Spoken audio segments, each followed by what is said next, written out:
हर खबर पर होगी आपकी पकड़। डाउनलोड कीजिए एबीपी लाइव ऐप।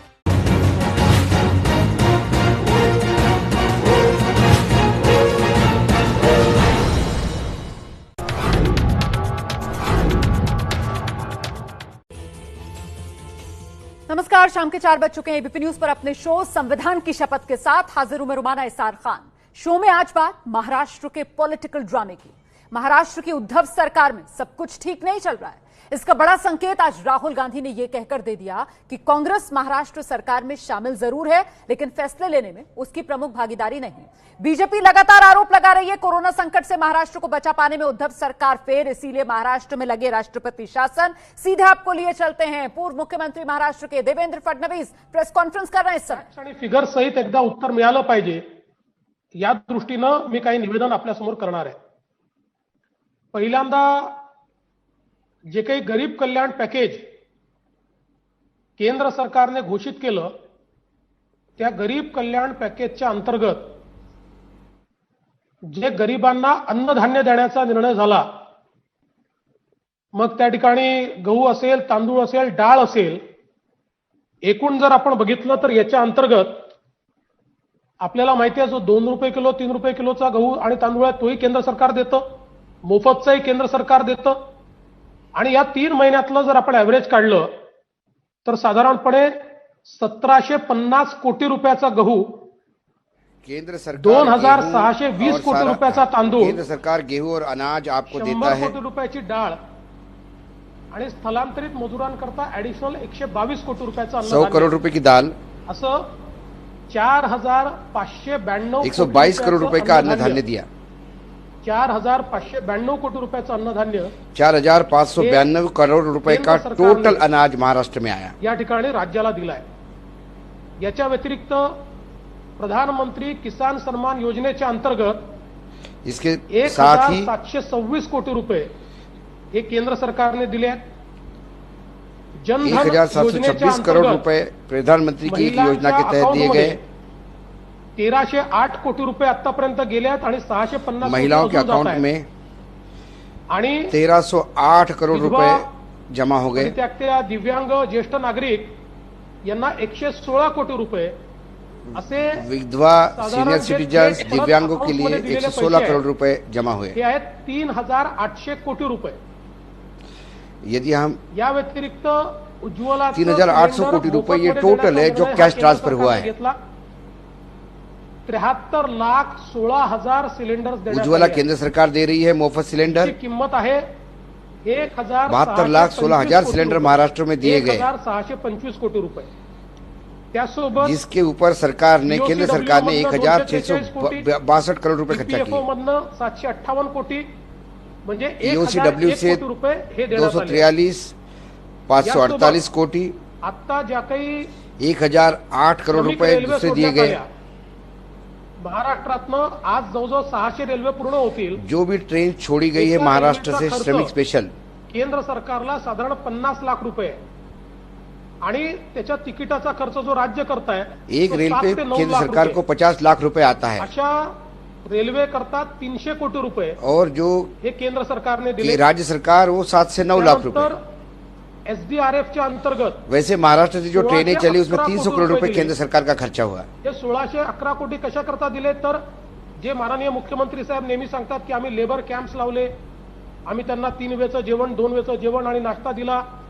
तो लेबर कैंप लगाए और लेबरों के ऊपर जो खर्चा किया उसके लिए 1600 करोड़ रुपए अलग से दिए। माध्यमातून मायग्रंट वर्कर्सचा खर्च असेल किंवा इतर सगळा खर्च असेल तो केंद्र सरकारने या ठिकाणी माइग्रेंट वर्कर का जितना भी खर्चा है वो केंद्र सरकार ने बाकायदा 16 से 11 करोड़ रुपए महाराष्ट्र सरकार को दिए। केंद्र सरकारने साधारणपणे 10 लाख पीपीई किट्स दिले। किट के लिए जो हेल्थ सेक्टर के लिए जो कुछ आवश्यक चीजें हैं 95 मास्क दिले, 10 लाख किट दिए आणि याच्या व्यतिरिक्त राज्याला खरेदी करता 16 लाख N95 मास्क दिए और इसके बाद भी कोटी रुपए दिले। याचा हिशोब जर आपण लावला तर 448 करोड़ रुपए कैश दिया जो खर्चा करके आप परचेज कर सकते थे चीजें।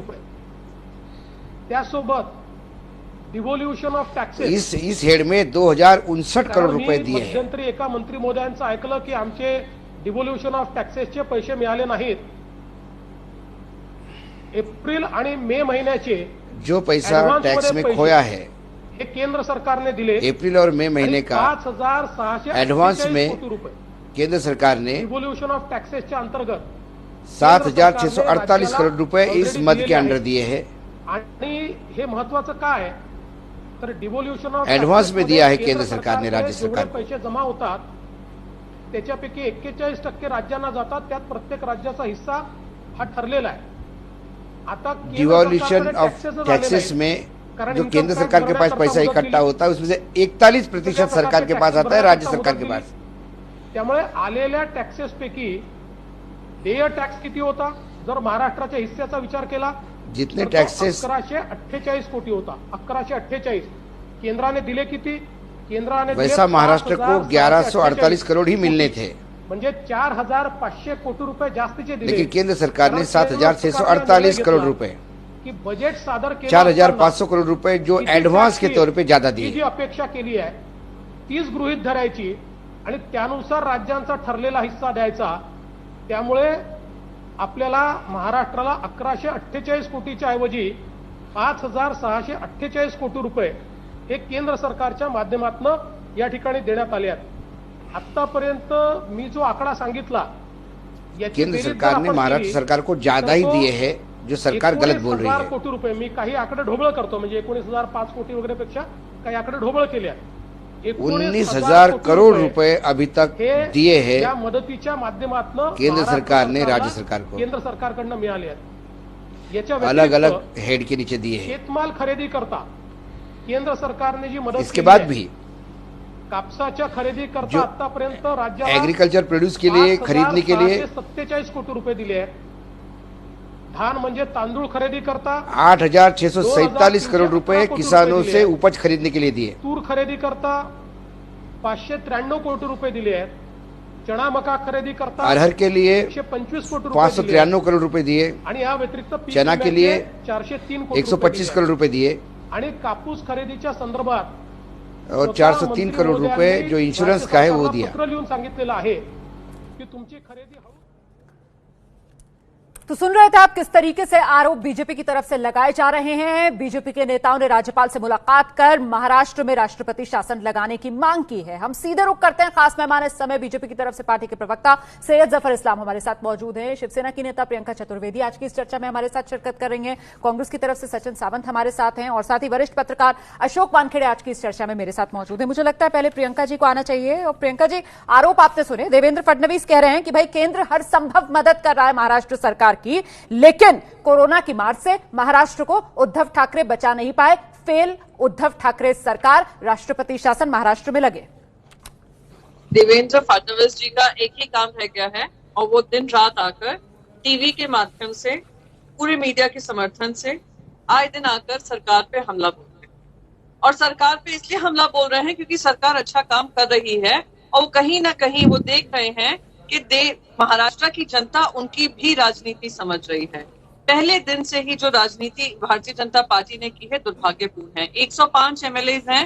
देवेंद्र फडणवीस आकर देश की जनता को संबोधित करें, राज्य की जनता को संबोधित करें और उनसे पूछे, मीडिया वाला सवाल पूछे कि 105 एमएलए में से कितने एमएलए ने श्रमिक ट्रेनों का इंतजाम कराया होगा, कितने माइग्रेंट लेबरर्स को इन्होंने मदद की होगी, कितने माइग्रेंट लेबरर्स के लिए ये लोग दिनों रात उन्होंने काम किया होगा. इनके एमपी से कोई पूछे, एमपी लैड फंड्स उन्होंने कहाँ पे जीतते यहाँ से हैं और पैसा कहाँ पे लगाते हैं, देश देख रहा है.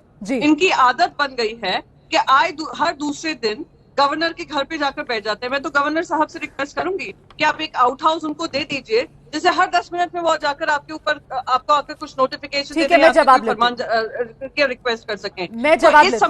इस समय पर जब महाराष्ट्र जूझ रहा है कोविड से, एक विपक्षी दल की जिम्मेदारी होती है कि साथ में समर्थन देकर काम करें. पर ये एकमात्र विपक्ष है इस देश का जो दिन रात सिर्फ मीडिया के माध्यम से आरोप पे आरोप लगाया जा रहा है, वो भी मनगढ़ंत कहानियां दिए जा ठीक है, रहा आ जाइए सैयद जफर इस्लाम साहब। सैयद जफर इस्लाम साहब प्लीज आप आइए।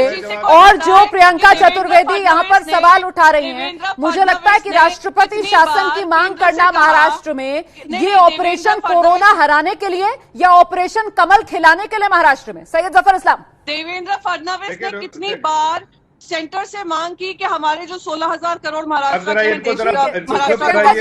प्रियंका जी, मैं जफर इस्लाम से जवाब देने के बाद दोबारा आपके पास आ जाऊंगा। कहा ठीक है, मैं आ रही हूँ, दोबारा आपके पास आ रही हूँ। आप गुजरात में कैसे जवाब तो ले लूँ ना सैयद जफर इस्लाम साहब। देवेंद्र फडणवीस ने जाकर ये कहा है कि जो हमारे गरीब मजदूर भाई बहन हैं उनको सिर्फ आप चावल दे रहे हैं, उनको सारा दाल सवाल कर लीजिए, जवाब तो सुन लीजिए, उसके बाद दोबारा आ जाइएगा। जवाब तो देने दीजिए ना महाराष्ट्र राज्य। प्रियंका जी जवाब तो सुन लीजिए, फिर दोबारा आइएगा। आइए सैयद जफर इस्लाम। सवाल तो पूछ लीजिए, समझ लीजिए, फिर आप सवाल पूछिएगा भारतीय जनता पार्टी से।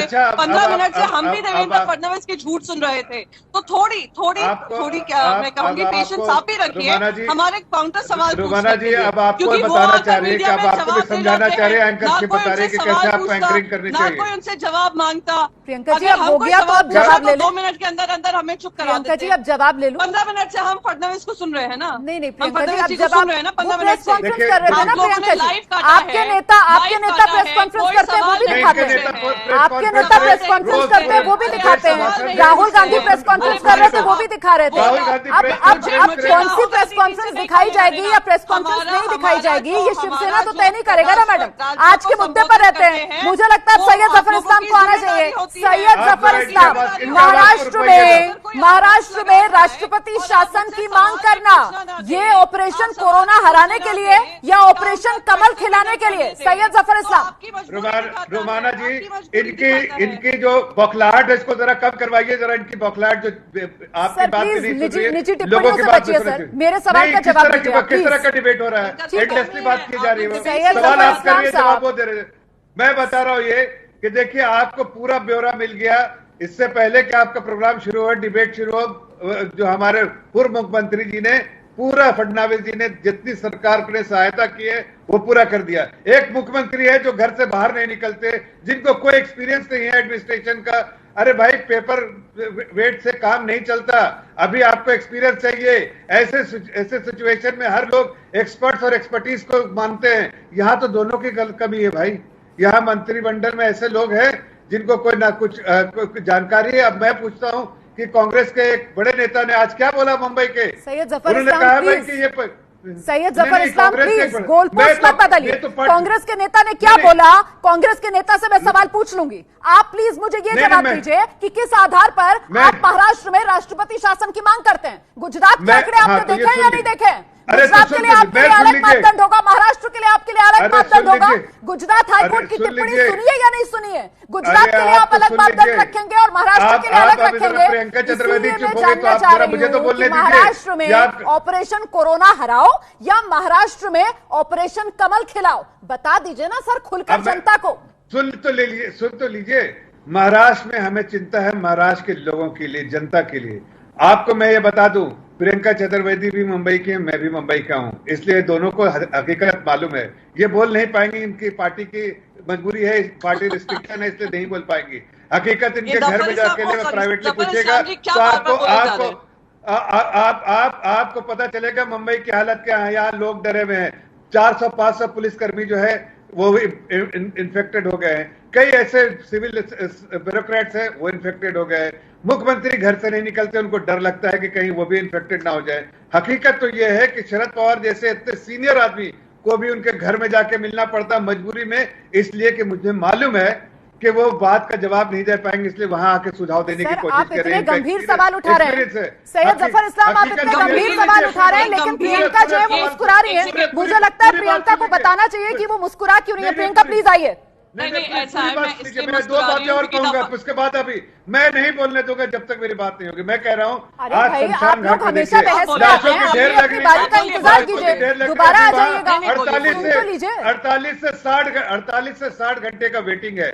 अगर आपको शमशान घाट में लेके आपको चिता को अपने जलवाना है, आप यहाँ देखिए कैसी अफरा तफरी की हालत है मुंबई में। और दूसरी बात मैं आपको बताना चाहता हूँ कि आज ऐसे ट्रक पे जो शव को जलाने के लिए जो मशीन होती है, वैसे अब ट्रक पे फिट किया जा रहा है पूरे महाराष्ट्र में, ताकि शवों को जला दिया जाए, नहीं तो 48 घंटे से भी ज्यादा हो रहा है। और ये भी बता दे, अभी ठीक है सर, अब जवाब सुनिए बॉम्बे प्लीज। के एक इलाके, अब जवाब सुनिए प्लीज सैयद जफर इस्लाम। मुंबई सैयद जफर इस्लाम, ऐसे बोल सकता है ना सर, डिबेट में आप लोग आए हैं, डिबेट में आप लोग आए हैं, 2 और गेस्ट हैं जिनके पास मुझे जाना है। सचिन सामंत इंतजार कर रहे हैं, अशोक वानखेड़े इंतजार कर रहे हैं। प्रियंका, आप जल्दी से वजह बताइए अपनी मुस्कुराहट की, उसके बाद मैं इस बहस को आगे बढ़ाती हूँ। आइए प्रियंका। रोड पे जो भीख मांगने वाले जो है उनकी मौत हो गई है, नॉन स्टॉप कोई दफर जी लाश बोले जा लेने रहे वाला हैं। नहीं है। इसलिए समझ में आ प्रियंका रहा है प्लीज आ जाइए। जफर भाई, मुझे आवाज कम करवानी पड़ेगी सर, आपने अपनी बात पूरी रख ली है, 2 मेहमान मेरे और हैं, इस तरीके से बहस नहीं होती, आप भी जानते हैं। प्रियंका प्लीज आ जाइए, उसके बाद मैं आगे बढ़ूंगी।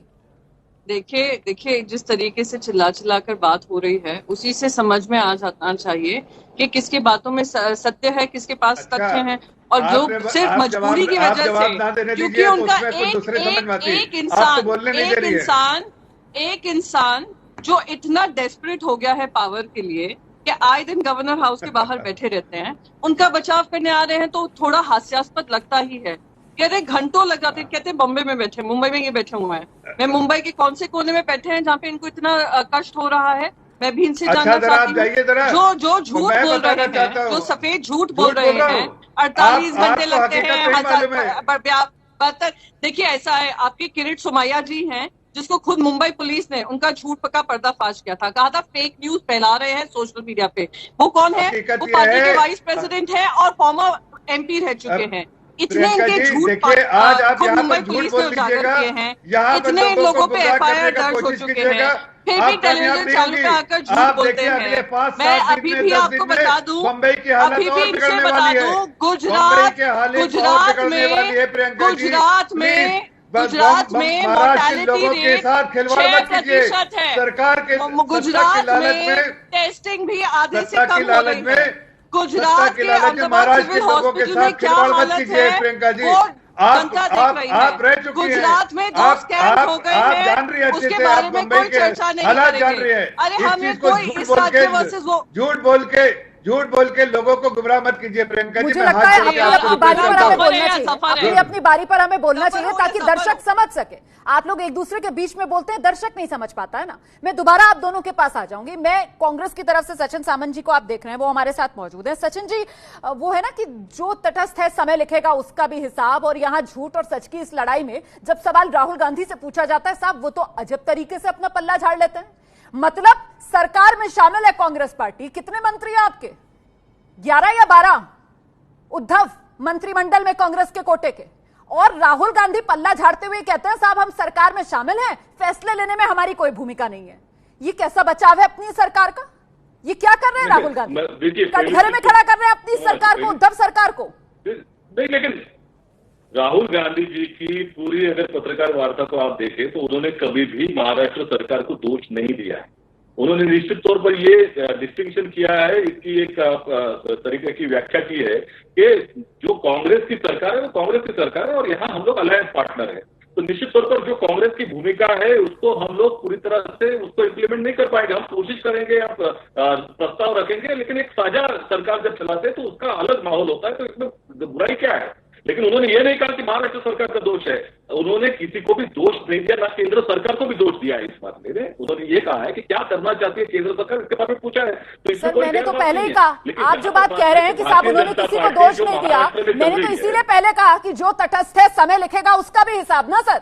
उन्होंने किसी को दोष नहीं दिया, बिना कुछ कहते हुए राहुल गांधी जो है वो सब कुछ कहकर चले गए। कटघरे में उन्होंने उद्धव ठाकरे को लाकर खड़ा कर दिया और अपना पल्ला बचाते हुए नजर आए। अशोक वानखेड़े को मुझे लगता है यहाँ पर आना चाहिए। अशोक वानखेड़े जी, सरकार में होने और सरकार चलाने का फर्क क्या बखूबी आज परिभाषित करके गए राहुल गांधी। बेहतर तरीके से अशोक वानखेड़े बता पाएंगे कि उद्धव सरकार में तो दरारें दिख रही है। अशोक वानखेड़े, मुझे रोमाना जी, आज राहुल गांधी ने फिर एक सेल्फ गोल खेला। और निश्चित तौर पर राहुल गांधी ने सरकार फिर उसको एक मदद सेल्फ नहीं गोल हो रही खेला होगी तो भारतीय और जनता उन्होंने पार्टी बता सरकार दिया को कि हम मदद सत्ता में सिर्फ लेकिन जिस सत्ता तरह के से लिए है, देवेंद्र हम जिम्मेदारी फडणवीस लेने को जी तैयार कह नहीं रहे है। थे कि वो ये आज उन्होंने महाराष्ट्र बयान में सरकार बता के दिया। साथ कंधा मिलाकर सावंत साहब मुझे बोलने केंद्र दीजिए सरकार जरा 2 से मिनट। क्या सावंत आप साहब कोई मुझे मदद बोलने नहीं कर दीजिए। रहे हैं? आप कोई भी सावंत इस साहब तरह मुझे की बोलने आर्थिक दीजिए। सचिन सावंत जी, सत्ता का मक्खन खाने के लिए आप तैयार हैं, दोबारा आ जब जाऊंगी। रिस्पॉन्सिबिलिटी आती है, जब कोरोना का भाई, इश्यू आता है तो आके कहते हो कि हम बात सत्ता में नहीं महाराष्ट्र है, कोरोना के हमारी कोई संकट में सुनवाई जुड़ा नहीं हुआ होती है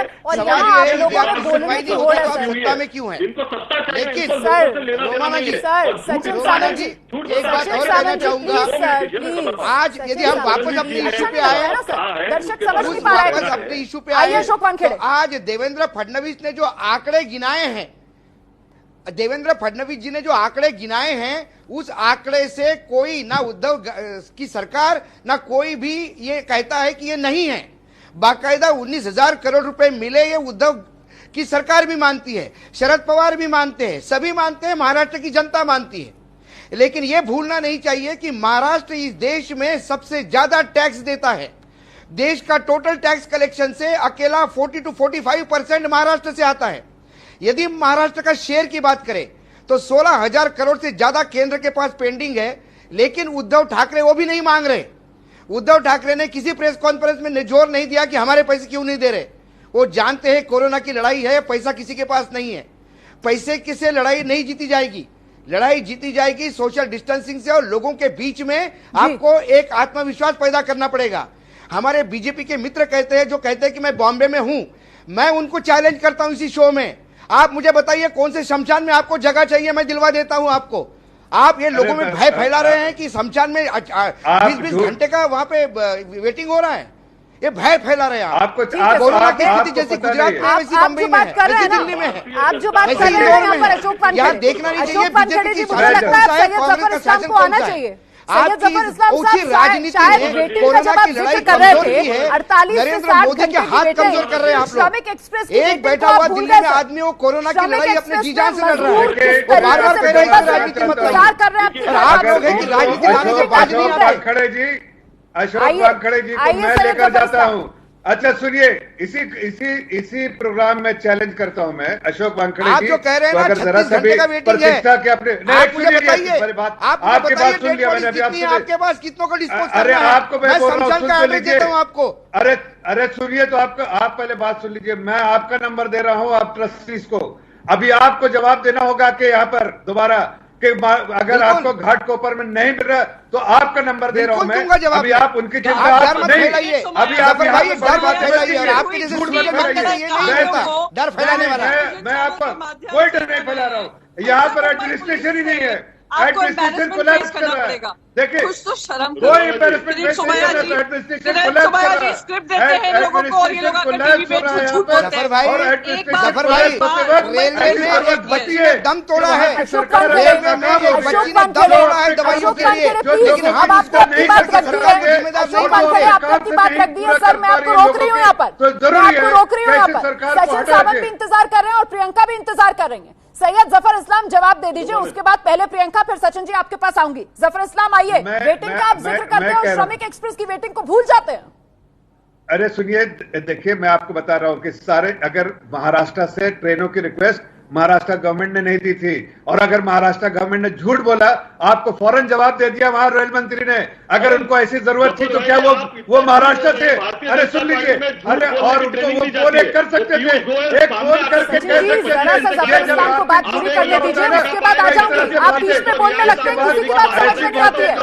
सचिन सावंत जी प्लीज सर, अच्छा नहीं लगता है, मैं आवाज बंद कर रहा हूँ किसी की। सैयद जफर इस्लाम बात पूरी कर ले, उसके बाद एक एक करके सबके पास आ रही हूँ। देखिए लोगों को गुमराह करने के लिए उन लोगों ने, जब उनको अपनी गलती समझ में आई तो ऐसा गुमराह करने के लिए ऐसा भाषण दे दिया लोगों को संबोधित करते हुए। अगर उनको पड़ी रहती तो हकीकत में वो फोन उठा के पीयूष गोयल जी को फोन कर लेते। वो मुंबई के हैं, रेल मंत्री हैं, आपके परिचित हैं, आप कह देते भाई मुझे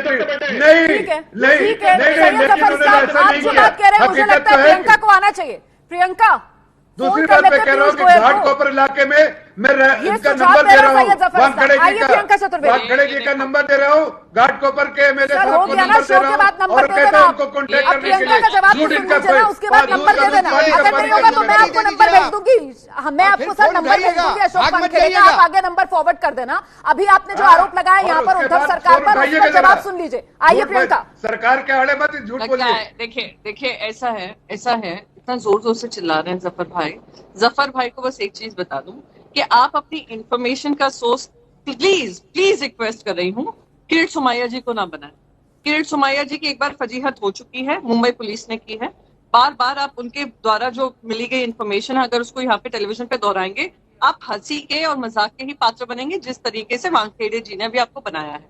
मैं भी आपसे रिक्वेस्ट करती हूँ और पब्लिकली आपको भी चुनौती दे रही हूँ कि मुंबई में रहने के बाद अगर आपको कहीं भी आपको कष्ट हो रहा है, आप मुझे पब्लिकली ट्वीट करिए और पब्लिकली बताइए कहाँ पे है, मैं आपको उसका जवाब दूंगी और आपका काम अगर 2 घंटे के अंदर नहीं हुआ मैं आपसे ये झूठ। पर आपके साथ दिक्कत ये है, आप लोग झूठ बोलते हैं, झूठ का सहारा लेते हैं, झूठ के कंधे पे आप लोग अपनी सरकार बनाना चाहते हैं, आप अस्थायी करना चाहते हैं।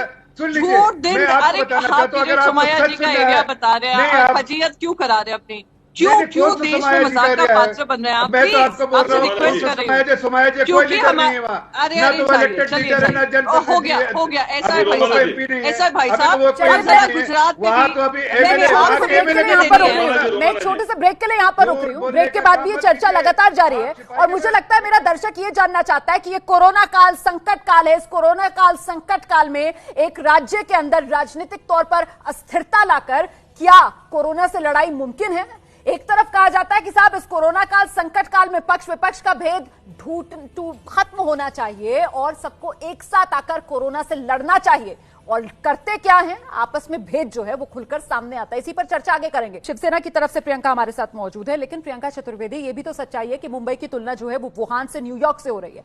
आपके नेता राज्यपाल से मुलाकात करते हैं और उसके बाद आकर सफाई देते हैं वो कि साहब सरकार को किसी तरीके का खतरा नहीं, ये नौबत क्यों आई?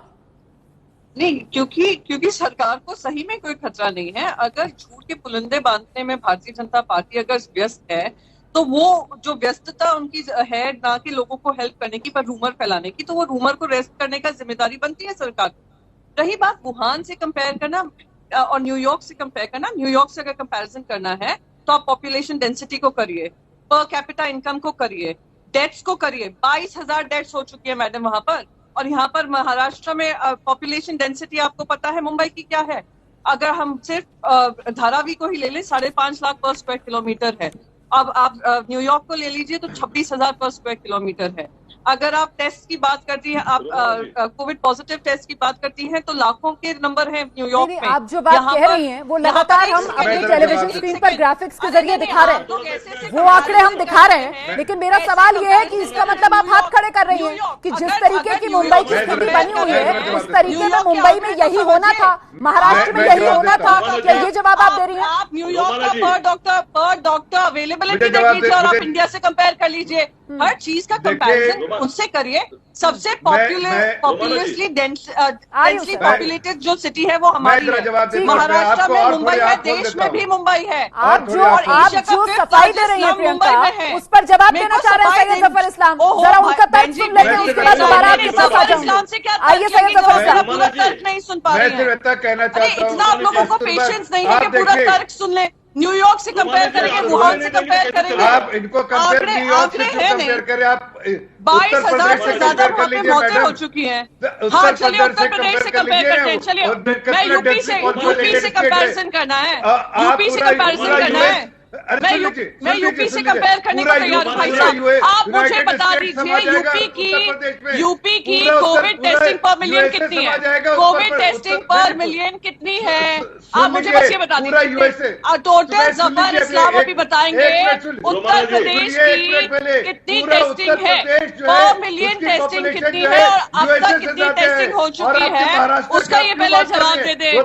न्यूयॉर्क से कंपेयर करेंगे, अरे भैया न्यूयॉर्क क्या उत्तर प्रदेश क्या गोवा क्या केरला सबसे प्रियंका जी, सैयद जफर इस्लाम, मुझे लगता है हम केस पर बात करते हैं तो फिर डेथ रेट पर पहुंचाया जाता है, डेथ रेट की बात करते हैं तो रिकवरी रेट की बात की जाती है। लेकिन फिलहाल यहाँ पर जवाब जो है वो जनता को देना है, जवाब आपको हमें नहीं देना है, जवाब महाराष्ट्र की जनता को देना है। और जब इसे लेकर सचिन जी आपके नेता से सवाल पूछा जाता है तो वो तो बड़े आराम से हाथ झाड़ लेते हैं, कहते हैं साहब हम सरकार में हैं लेकिन फैसले लेने में हमारी कोई भूमिका नहीं है। सचिन जी, रोमाना जी इसका जवाब मैं दे चुका हूँ, इसके लिए मैं उसका समय व्यतीत नहीं करना चाहूंगा। लेकिन आपने जब जो सवाल पूछा है इसका सही जवाब ये है कि न्यूयॉर्क से अगर तुलना करनी है तो अहमदाबाद की करनी पड़ेगी, क्योंकि गुजरात सरकार ने अधिकृत तौर पर गुजरात हाईकोर्ट को यह कहा है कि अहमदाबाद में अगर हम टेस्ट करेंगे तो 70% आबादी ये कोविड पॉजिटिव होगी। अहमदाबाद का 2011 का सेंसस है 55 लाख, तो इसका मतलब है कम से कम 40 लाख लोग कोविड पॉजिटिव हैं, ऐसी धारणा गुजरात सरकार की हो चुकी है। गुजरात हाईकोर्ट ने उनकी जो डूबते हुए टाइटैनिक जहाज से तुलना भी कर चुके हैं और वहां के हॉस्पिटल को उन्होंने कहा है कि काल कोठरी से बदतर है। सचिन जी, महाराष्ट्र कांग्रेस के आप नेता हैं सर, वरना हम किसी नेशनल कांग्रेस के नेता को बुला लेते। आपको बुलाए इसलिए कि आप आएंगे यहाँ पर तो महाराष्ट्र की बात करेंगे और आप अपने राज्य की बात करने की बजाय बगल वाले राज्य में झांक रहे हो सर। आप गुजरात के आंकड़े यहाँ पर दिखा रहे हो, गुजरात के आंकड़े दिखाने के लिए मैं हूं ना सर, मैंने वो सवाल किया। लेकिन जब आपसे आपके राज्य के बारे में सवाल पूछा जाता है, आपसे अपनी नाकामी पर सवाल पूछा जाता है तो आपके पास उसका जवाब नहीं होता है सर। मैं अशोक वानखेड़े के रुख कर रही हूँ। अशोक वानखेड़े जी, अब मैं ये जानना चाहती हूँ कि कोरोना काल, संकट काल, जहां केसेस लगातार बढ़ रहे हैं, ऐसे हालात में अगर राजनीतिक अस्थिरता बनती है तो उससे क्या कोरोना से लड़ेंगे या फिर सत्ता की ये सारी लड़ाई है और यूं ही खेल जो है वो जनता की भलाई को ताक पर रखकर खेला जाएगा? देखिए रोमाना जी, कोरोना की लड़ाई में केंद्र सरकार का हमेशा वर्चस्व रहा है। Lockdown 1, lockdown 2, lockdown 3, lockdown 4, lockdown 5 ये पूर्ण रूप से केंद्र सरकार ने तय किया है। केंद्र सरकार के हिसाब से ही देश चल रहा है, राज्यों को अब जाके छूट मिली है। आज यदि केंद्र सरकार को लगता है कि बॉम्बे में बिल्कुल उद्धव ठाकरे कहीं फेल है तो केंद्र सरकार अपनी टीम भेज के वहां बता सकते हैं कि ये चीजें तुम करिए, वहां पे बहुत सारी चीजें हो सकती है। प्रश्न ये है कि जब कोरोना फैलता है तो उस पे किसी का बस नहीं है। प्रधानमंत्री नरेंद्र मोदी देश को संबोधित करते हुए कहते हैं कि अब कोरोना के साथ रहने का सीखना चाहिए, you have to live with the corona, ये वो स्वयं कहते हैं। जान है तो जान है, अब जान भी चाहिए, जान भी चाहिए, इसे लॉकडाउन भी खोलना है। बहुत बहुत धन्यवाद आप सभी का प्रश्न मैं बार बार कहता हूं चर्चा में मेरे साथ बने रहने के लिए। और देखिए, कुल मिलाकर होना ये चाहिए था, ऑपरेशन ये चलाना चाहिए था कि किसी तरीके से कोरोना को हराया जाए, लेकिन यहां पर ऑपरेशन चल रहा है किसी तरीके से सत्ता में बना रहा जाए, सत्ता पर काबिज हो जाया जाए। जनता की फिलहाल यहां किसी को फिक्र नजर आती नहीं।